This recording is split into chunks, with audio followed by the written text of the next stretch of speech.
There is an event that mystics and saints have spoken about for centuries. Some call it the warning, others call it the mini-judgment.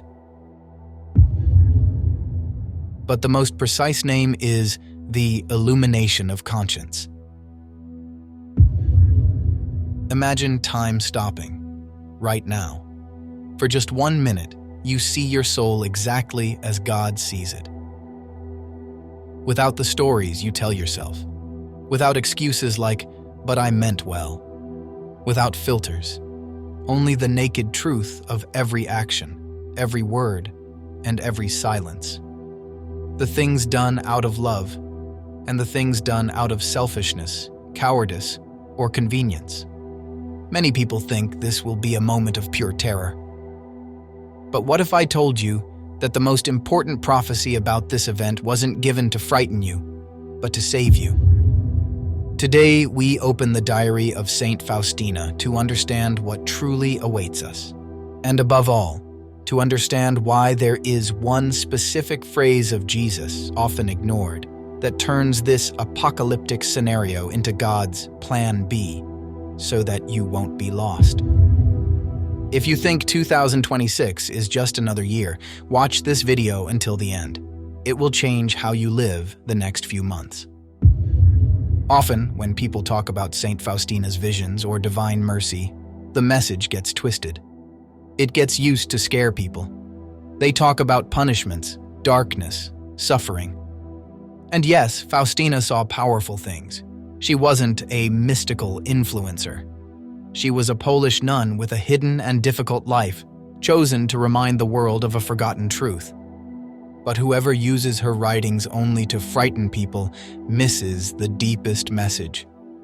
Because in the diary, right next to the harshest visions, Saint Faustina reveals a sentence from Jesus that hits like a punch to the stomach, yet it's also an incredible light, the key to everything.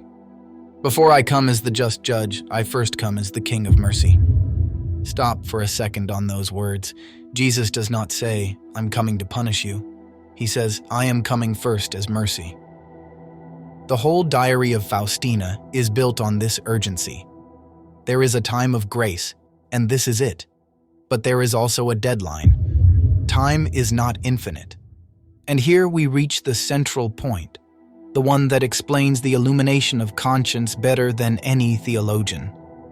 There is a passage in the diary that is surgical.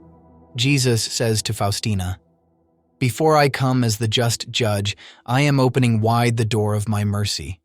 He who refuses to pass through the door of my mercy must pass through the door of my justice." That sentence is the key to everything. Many read it like a threat. Behave, or I'll punish you. But if you read it carefully, it is a photograph of spiritual reality. Imagine you are on a train that is heading straight into a wall. Mercy is the emergency brake you can pull before the impact. Justice is simply the impact. It is the reality of consequences. Mercy is not fake kindness or God pretending not to see. Mercy is God saying to you, "I don't want to crush you with the whole truth all at once. I don't want you to reach the end of your life and find yourself naked before justice, where excuses no longer exist. So I am opening a door for you now." To pass through the door of mercy means accepting the truth about ourselves while we can still change it. And that's why it is called an illumination. So what happens during the illumination of conscience? Essentially, God allows your conscience to function perfectly for an instant, without the interference of your pride. In the diary, there is talk of a sign in the sky, of a great light coming from the wounds of Jesus while the world is in darkness. Of course, these are private revelations. The Church tells us we are not obligated to believe these cinematic details as if they were the gospel. But the theological meaning is solid and urgent today. Life is not a game, and the truth, sooner or later, arrives. By allowing this inner vision, God is doing us an immense favor.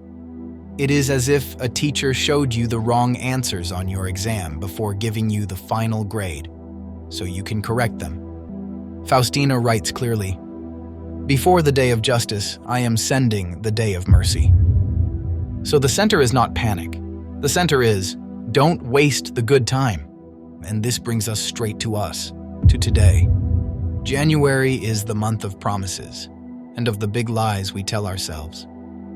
This year, I'll change everything. This year, I'll be better. This year, I'll pray more. Then 3 weeks pass, routine devours us, and we become the same people again. Faustina indirectly puts a different question in front of you, not, what do you want to achieve this year? But, if today were the last day the door of mercy was open for you, what would you do? That isn't a sentence meant to depress you. It's a sentence meant to save you time, because it forces you to cut away what is useless. I want to give you 3 practical steps to live this time of mercy immediately, without waiting for signs in the sky. First, write your truth. Is there a sin, a habit, or a double life you keep hidden, even from yourself? A conversation you keep avoiding? A forgiveness you keep hostage? Take a sheet of paper, write it down, look at it, black on white.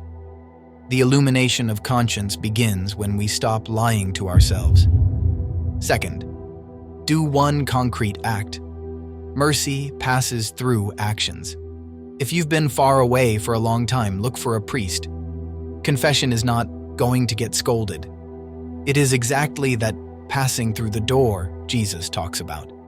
It is anticipating judgment, letting yourself be judged by love now instead of by justice later. Third, do a work of love. Often the conscience becomes clear when you stop spinning around yourself. Choose one person to help, one situation to repair, not to feel good about yourself, but to put back into circulation the love you have received. If there is one thing you must take away from this video, it is this. Mercy does not deny justice, it comes before it.